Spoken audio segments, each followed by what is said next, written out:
Hello, everyone, and welcome to another My Music. Today, I'm going to be speaking to Robin Ross about the new record that he's made, Howling Away.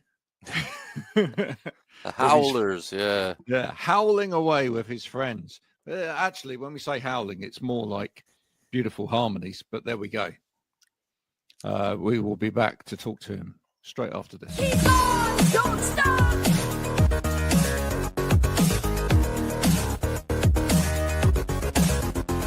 Keep on, don't stop.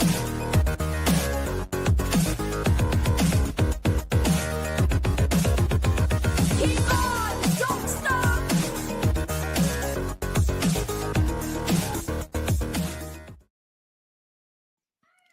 Let's start right where you are at the moment, and then we'll go back. Let's do it that way. All right. All right. So, the TW Howlers and yourself. Where did that name come from? Why Howlers? Because we Apart from this town. write songs in the middle of the night with the coyotes. Oh, I thought there was going to be a werewolf joke in there for a minute. Well, coyotes, werewolves are not too far apart. I'm in a forest. I live in a forest, so we get to go out in the forest.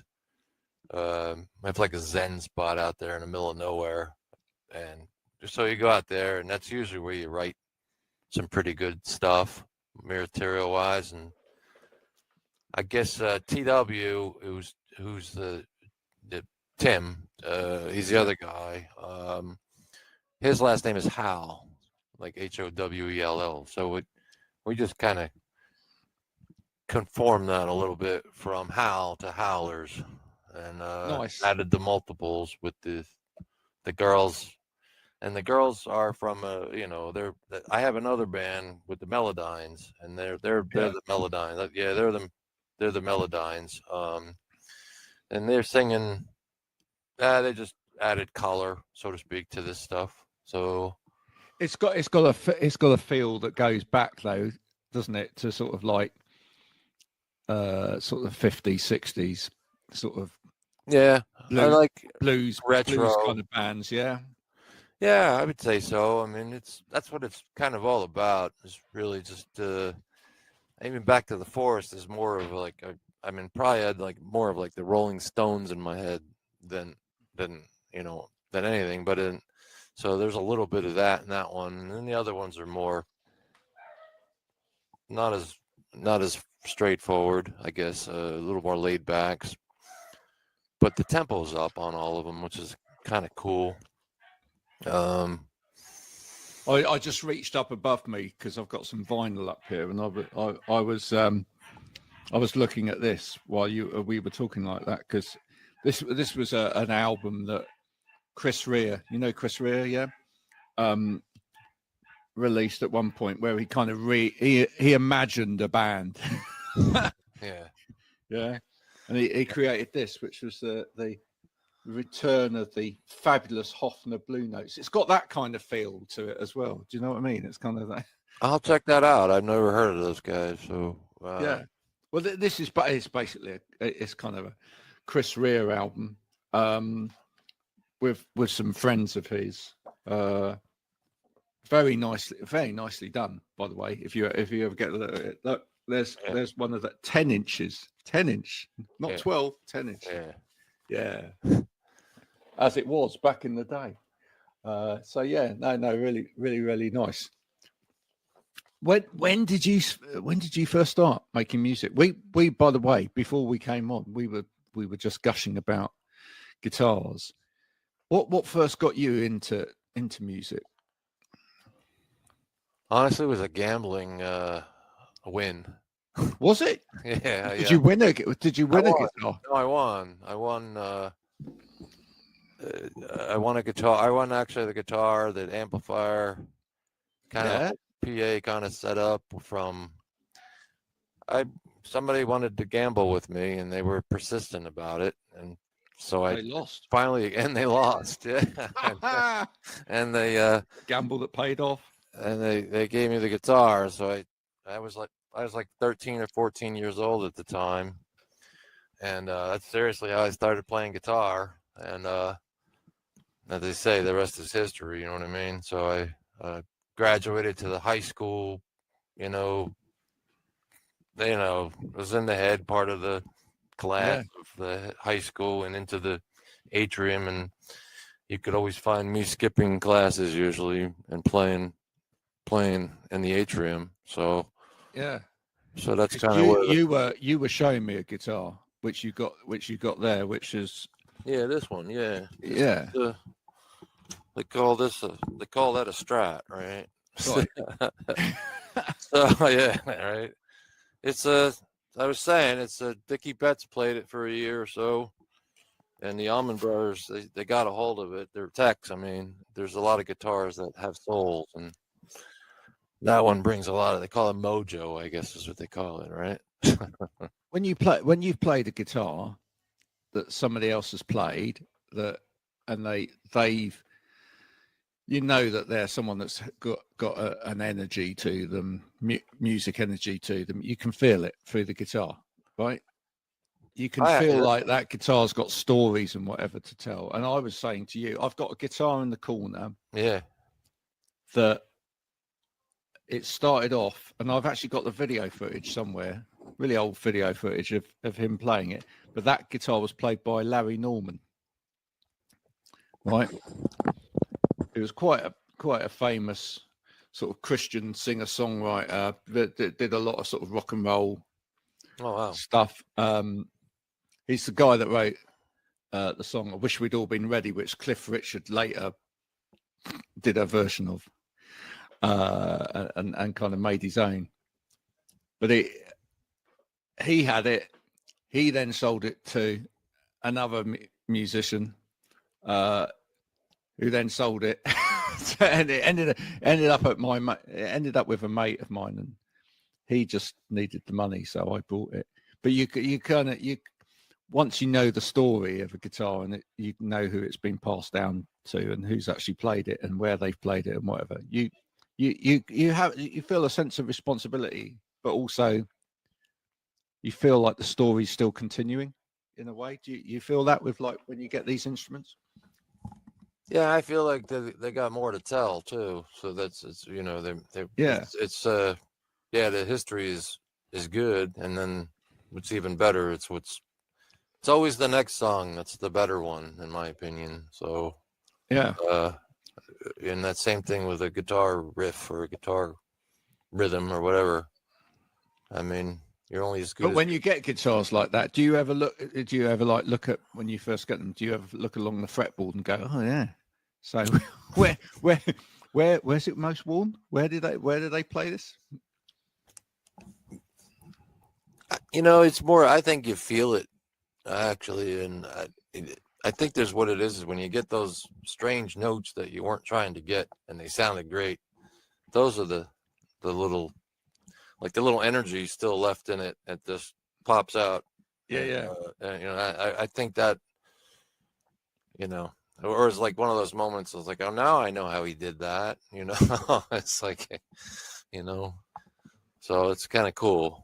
What was the most sort of early game-changing part of your career, would you say? What was the moment where you thought, oh, I get this now?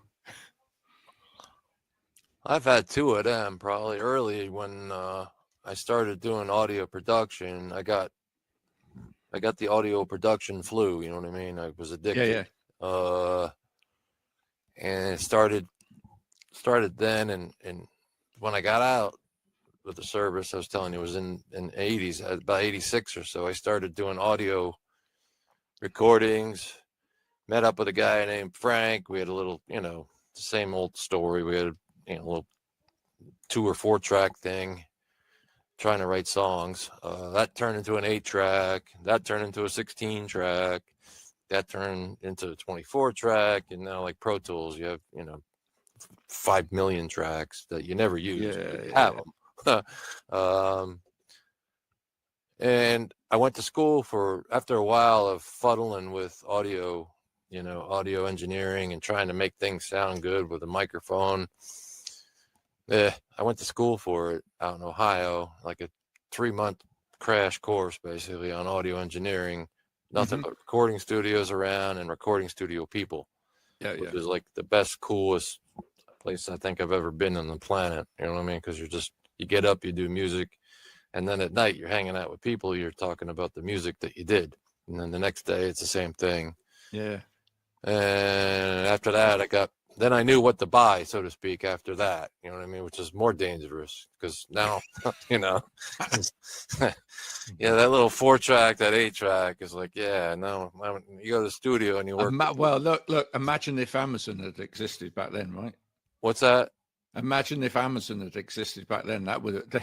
Yeah. Well, there was a place called a music store in Trenton that was pretty happy about me. I was daily, frequently buying $1,000 gear every day. You know what I mean? I worked my tail off overtime, just driving a forklift, but they paid a lot of money. So I would just work nights and overtime and lived in the basement, so I didn't have rent. So all my money went to music and building a studio in the basement. And that wound up being one studio. And I built a few more after that. And I'm in my third one, Baba Leaf Studios, we call it. And our motto is you got to Baba leave and Baba leaf. So, we try to be lighthearted about things. It's more of a retreat now. So, that's the story of my audio. I spent many years playing in the city, like Bleecker Street, playing with a band called Laughing Jack. Now we're called Jack's Maze. I still work with those guys. And, we had it. We had everything going for us, to be honest with you. We just had an addiction problem, like 900% of the rest of the bands in the world. And it did us in like it usually does. So I got out of music at that point because it was I started writing novels and things that didn't involve other people to be completed or have drama or that kind of stuff. Yeah. And I still do that. And I wrote a couple, got one published, and 2021, I guess I got the bug again. And I've been playing the guitar the whole time and writing songs. And I started building Baba Leaf back in 2021, and now here I am. I'm back at it. I guess the bug is more than ever. I guess with age comes wisdom and appreciation for what music is. It's been a wild ride. I've done a lot of engineering. I'm also an energy engineer. That's what I do. That's what I did when I got out of music. I went from audio engineering to like building engineering and how to energy efficient engineering and both water and electricity and power and all that good stuff. And that's been able to fund my music habit, because the music habit is so profitable in this world, especially when you own a studio that you spend more every week than you do, the latest microphone you got. I feel good if I get a $300 microphone as far as like finding a good mic for $300 or something like that. So but I think there's a new method with distribution of music. I'm blogging with like Russians on one of my instrumental album, Kingdom's Freedom, and there's like 2,000 hits on the thing, and YouTube is just like lighting up. And I never heard of. So I don't think that's something new that's available. That even like. Well, England and America have always had a good music marriage. It's kind of, there's like so much music from England that comes here and vice versa. It's definitely like the marriage, if you will. But you got those Eastern Europe places, and they're into more, I guess, more of a Scorpions heavier scene, I guess. But it's been pretty cool to be able to communicate with all those guys. And it's mad, right? It's mad the fact that you can just pop this stuff out now. We can just create TV, or we can create radio, right? And we can just put this stuff out into the ether and find a community and then build that community. And, you know, this is all the stuff that we couldn't do before. It's as I've said on this program loads of times, it's the blessing and the curse, right? It's so easy to distribute now. Yeah. But then everybody in the horse is doing it. So it's finding a way through in enough of a unique way that we capture the attention of the people that we need to catch the attention of, right? Yeah. It's when they find you, though. I mean, that sounds like they found you. Yeah. Yeah, they did. They found me on my B. I actually put out I'll call it like a B for Bluesberry album, which was a Bluesberry Jam. That's another, like, I go Robin Ross, and then there's like T.W. Howlers, there's the Melodynes, and this one was the Bluesberry Jam. Basically, it's a jar of bluesberry, you know, some blue, some berry. And I just put it out because it was like 14 songs that were going nowhere, so to speak. They didn't have a home. They're misfits. They didn't fit in with this genre. They didn't fit in. Almost like B-sides as well, yeah. Yeah, like a B-side, I call it. And they found that, and they put an honest criticism. The guy put an honest criticism, I thought, which was great to see. And I just really like honest critics. You don't have to say it sucks. I mean, that kind of thing. You can get around those words. But, I mean, you know, he said there's some good stuff on here, but none of it seems to be together. Like, and I responded back, man. I said, you know, that's what it is. That's what it is, man. And I'm pretty impressed you caught it, you know. And then I put out, like, I got some other stuff here, blah, blah, blah. Like, I put out the Kingdom. And then he did Kingdom's Freedom, and he says it smells like Pink Floyd. And as soon as he put, like, Pink Floyd in his review, I mean, yeah. I mean, it was like, it lit up like a Christmas tree. Yeah. So I think that's one of the best things these days is, and I was talking about that online yesterday with some of the writing that I was doing, because I had a review for an interview I did a couple of weeks ago, and someone criticized it. But I came back like you did and went, yeah, well, do you know what? You know what you noticed? That is what it is. Yeah. Right. Because they went, this isn't an interview. This is a conversation. And I went, that's what we're trying to do here. Yeah. Right. Have you watched any of the others? No.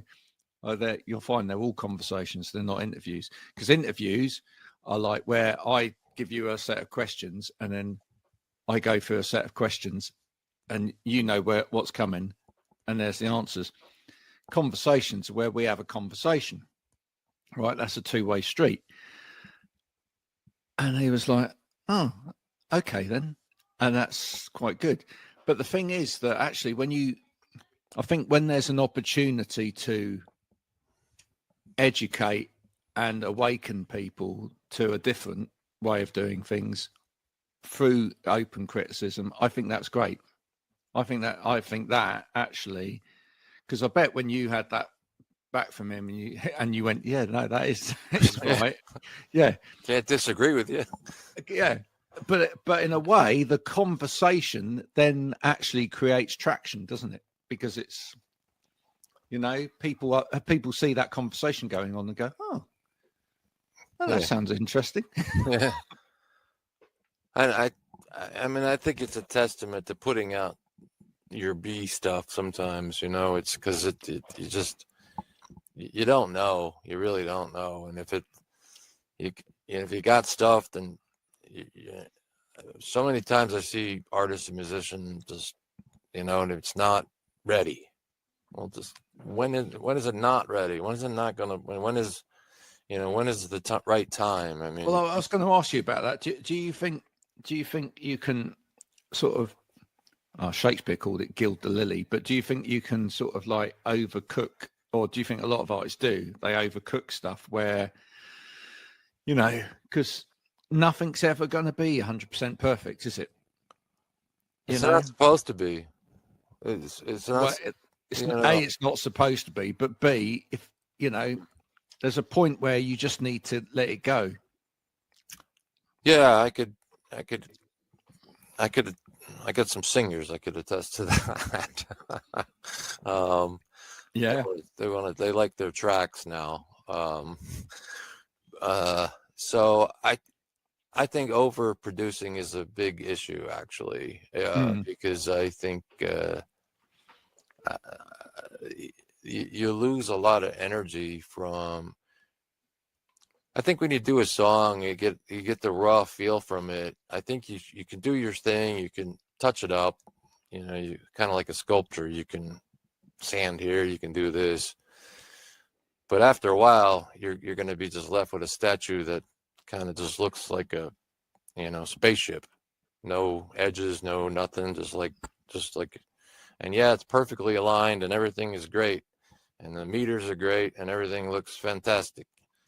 But it just doesn't have just loses the energy, so to speak. And the 1 meter it doesn't peak is anyone's willingness to stop and listen to it. Yeah, and I mean, Whiskey and the album with TW, Back to the Forest. That's a real, we edited it to make sure some, like a couple of missed drums and all that kind of thing, fix that. But for the most part, it's just kind of, there's not much processing going on. And we try not to use compressors. I try not to use compressors. They're like the necessary evil, I guess, at some point, but and they have their places and certainly like in like a drum sound or something, but I find that everything tends to be over compressed these days, and so driven loud. I mean that there's no range, your range is like straight across the top. And if you go back and like listen to anything really, like Crosby, Stills, Nash and Young or something like that, and those guys were working with like 3 mics. They didn't have all this stuff. They had a couple of good mics, good tape machine, and they had some other things, but that's pretty much all you need. And you can overdo things. I mean, no, I really like the production on it. So this is an EP, folks, by the way, if you're wondering. It's 6 songs. Is it 6 songs? 5 songs? Five. Yeah. 5 songs. Yeah. And like feel wise and like production wise, I was like, this feels a bit like early Jethro Tull and things like that. Do you know what I mean? Yeah. It's got that kind of feel to it. It is definitely not 2025 highly polished,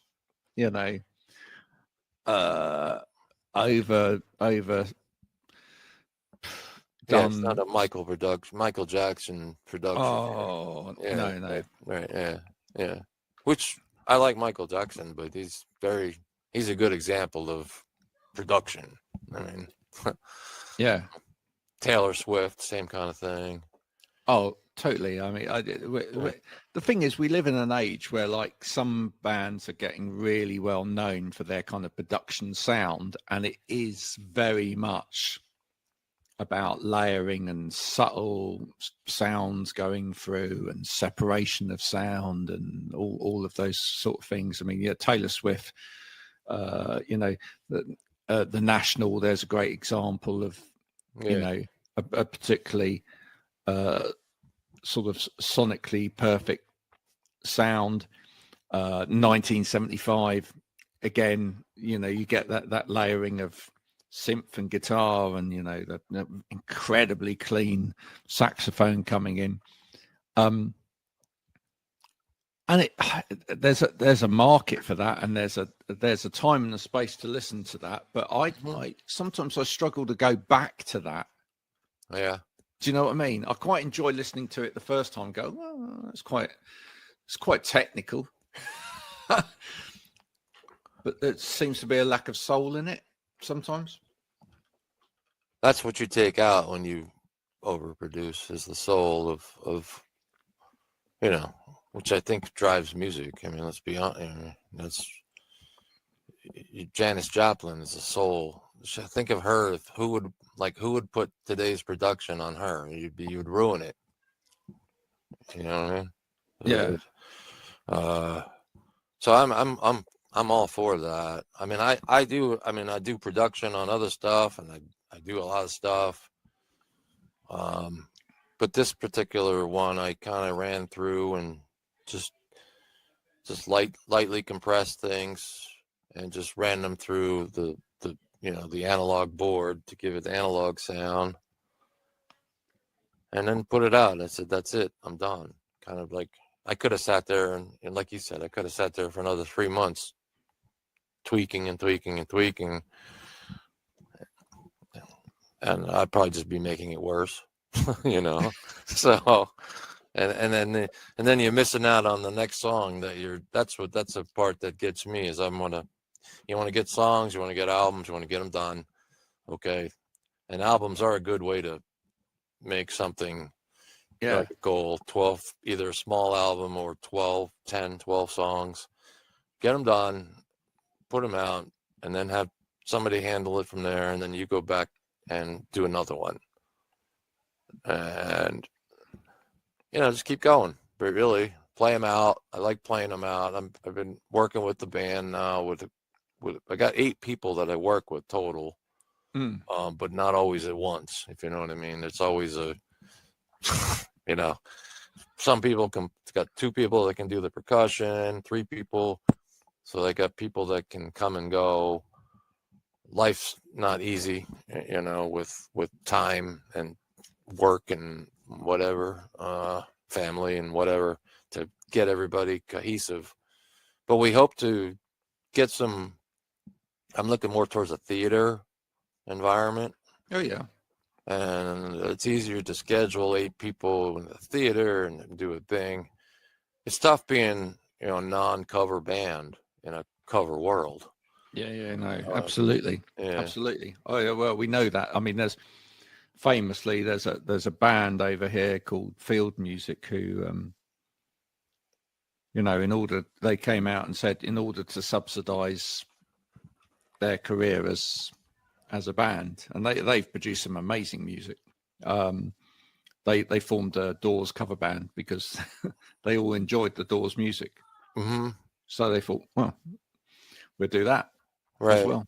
We'll purposely play as the Doors X amount of times a month, because it pays well, and then we can make the music that we love. It's a job.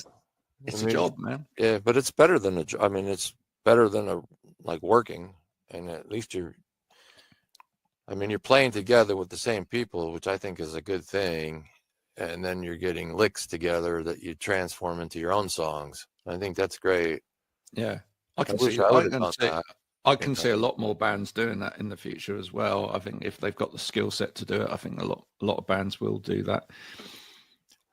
You said this place of yours is more of a retreat than anything else as well. Now, why set it up in that way? Why is that important? Is it obviously important to you as well? It's quiet. It's quiet. In a loud world, it's a quiet environment.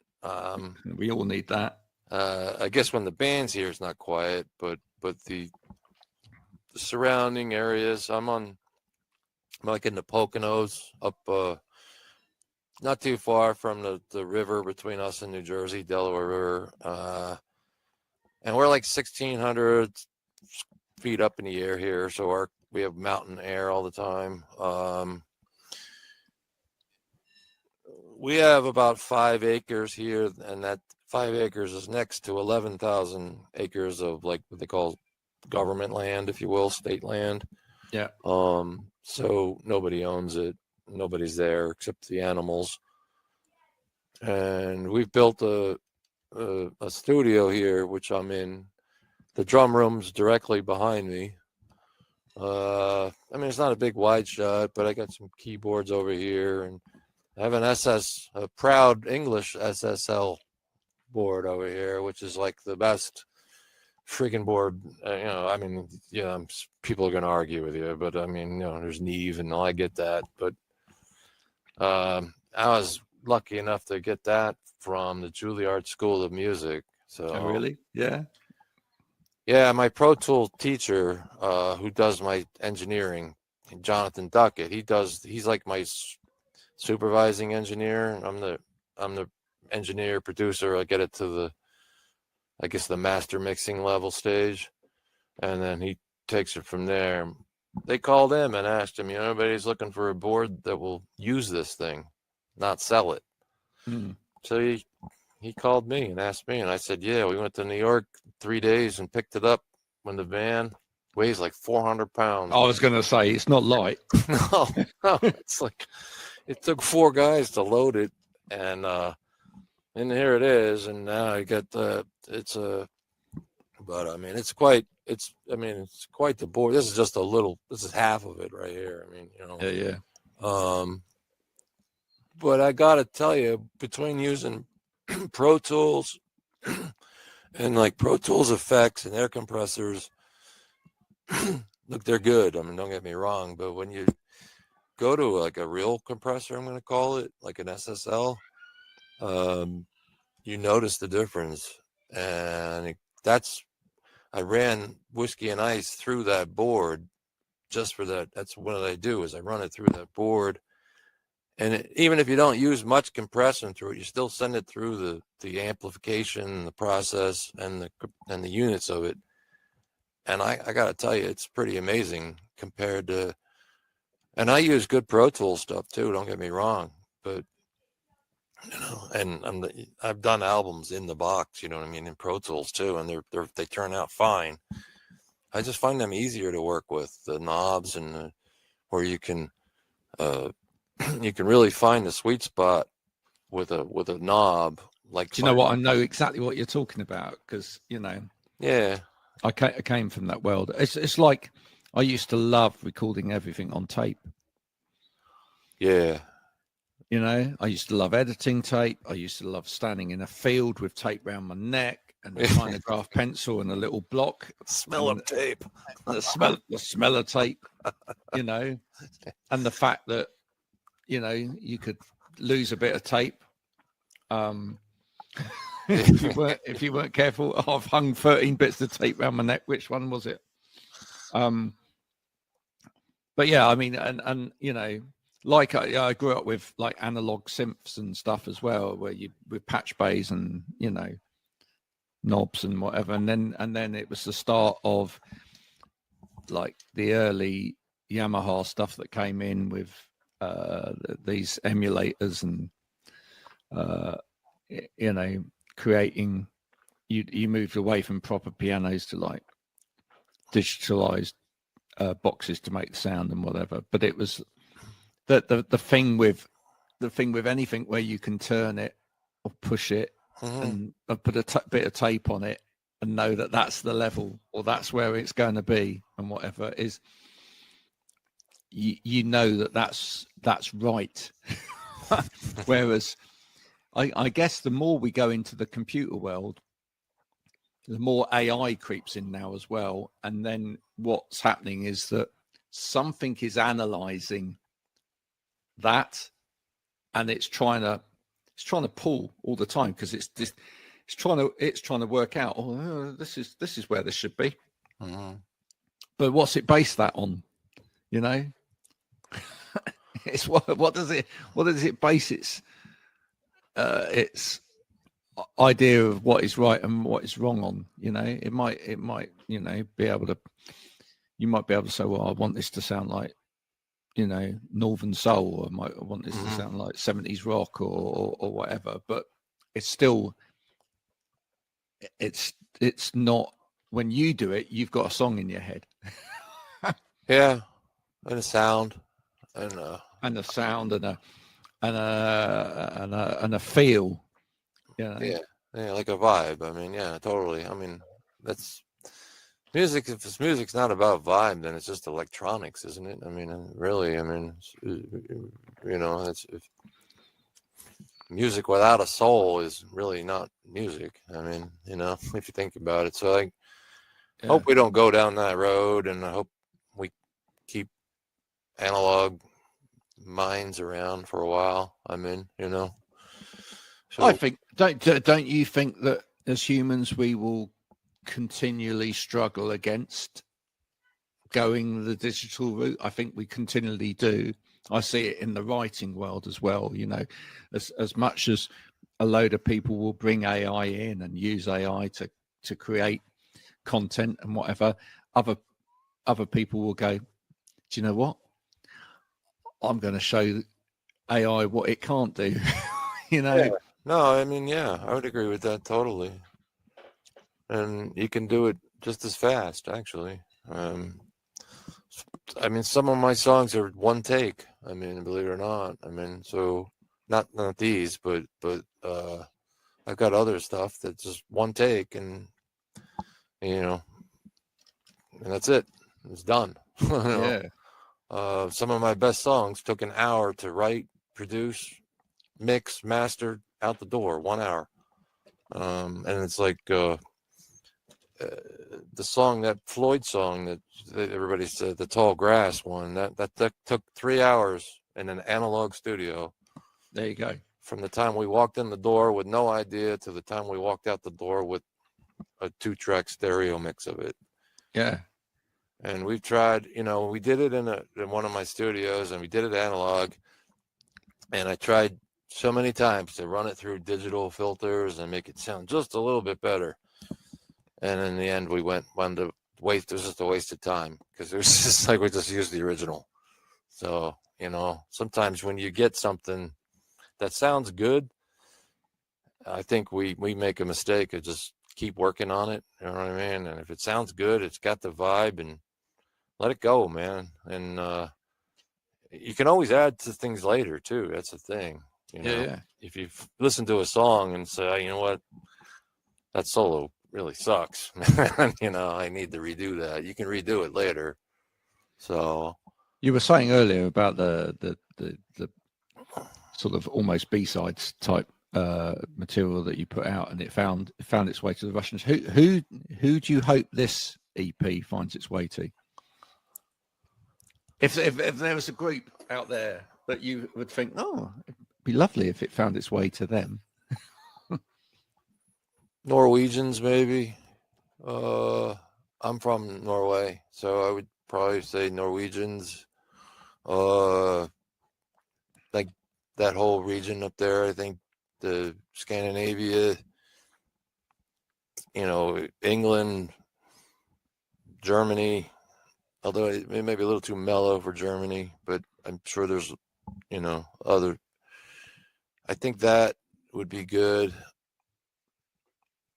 I think also some of the stuff would be good here in America, like in Nashville.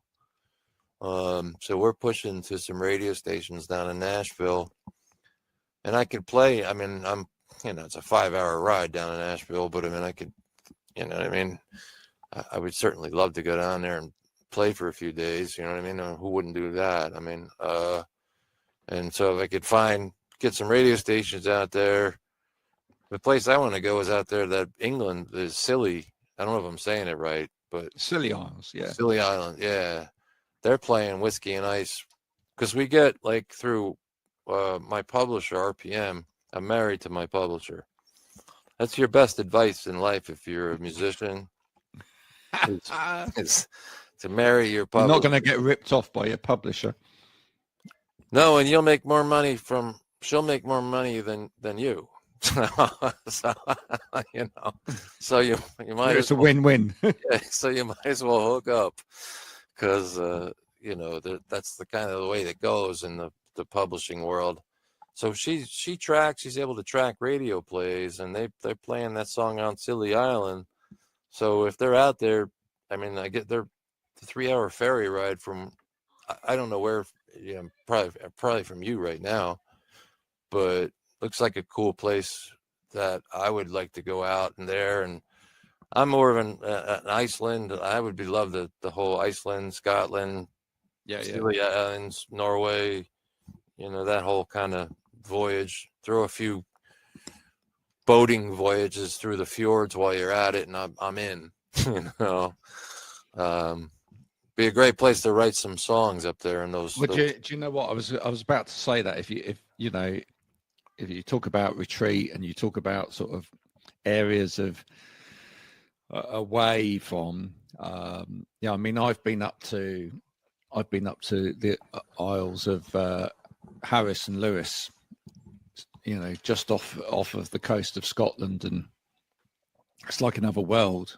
It's like a complete other world, where as soon as you go over from the mainland, it's like, you can drive for a long while. There's 1 or 2 houses there, but, nothing then in between. And excuse me, everybody, if you can hear the dog, by the way. We've got a birthday here today, and he's getting excited because lots of people are coming in and out in the background. It's all right. But it is like another world, and you can just walk and find like seals on the beach, and because that's the other thing, nature comes to life a lot more where there's less humans. Nature comes out. All of us saw that within COVID times. Suddenly, like, we got birds hitting the windows, and you could hear nature more. Nature got louder outside because we weren't trying to drown it out and frighten it away. So yeah, those places are really special. And I'm sure you'd have an absolute blast if you did a little tour of all of those different little places. But we have the same thing here in the southwest of England. Yeah. Right. I'm always saying to artists, because especially international artists, they tend to go, oh, right, we're coming over to England and we're going to London, Manchester, whatever. And it's like, well, what about here? So, don't know. Never heard of that. Wow. But sometimes you think, well, maybe everybody else is doing all of those other places. Maybe you could find more of a fan base here. It's less saturated. And maybe it fits more, I like that idea. I'm from the middle of, I'm gonna say nowhere, but I'm out. We call it country out here, so to speak. So I'm all for that. I'm actually not into the big cities much anymore. So I'm in, obviously, I guess if I got a show there, I would go. I mean, why not? I mean, but I wouldn't have a desire to play. I'd rather have a place that play like that and like a place outdoors where you had a decent view or something, and maybe a fire pit and a bunch of people out there having a beer or whatever, and playing 3 hours or so and just having a good old time. Have some, that's what we have around here. That's, these open, I don't know how open mics are popular up there, but they're pretty popular out in this region. So I've got one tonight. So my first one, it's this big, nice theater place. Yeah. I think. Yeah. So, I mean, those are more of that's my vibe right there. The island would be cool. I like islands. Who doesn't like it? That's the same thing. It's quiet. I mean, yeah, there's a party, obviously, but when the lights go out, the noise goes off, and well, I hope you make it, my friend. I hope you make it across, and we can see you over there. I would dig that. I got a place to stay in Norway, actually, so I got more family in Norway than I do here. So up there in Bergen. So I would dig going up there and boating back and forth between England and Norway. And they play too. I'm friends with Papa Slide. That's their name, and they're my cousins. And they play blues, slide, all good stuff. So I'd love to, like, we're on, we go back and forth. So you never know. So I got musicians out there, I got family out there. I'm ready to basically go. So I'm cool with that. Well, let's try and make that happen. Okay. Listen, Ross, it's been an absolute pleasure talking to you today. Thanks for sharing a bit of your time. Folks, you need to go and check out the EP. The EP is called Back to the Forest. That's not Black Forest, as in the Gatto, but that will now help you remember it. Back to the Forest, Robin Ross and the TW Howlers. We will put the links in so that you can go and find this straight after this going out, etc. as well, or with this going out. But please do, connect to Robin online. Go and find his stuff and then share it with other people. Start your own little community, like the nice Russian people that found his other music. Maybe let's see if we can get him over to the Scilly Isles, and if anybody is a promoter in the UK and knows somewhere nice that he can play, do let us know. That would be nice. Thank you, Graham. Thank you so much for your time today, sir. Thank you, and hopefully we'll speak again soon, folks. This has been the marvelous Robin Ross. This has been Graham Coath from My Music. We will be back soon with more of the same, but until then, from Robin and myself, bye for now.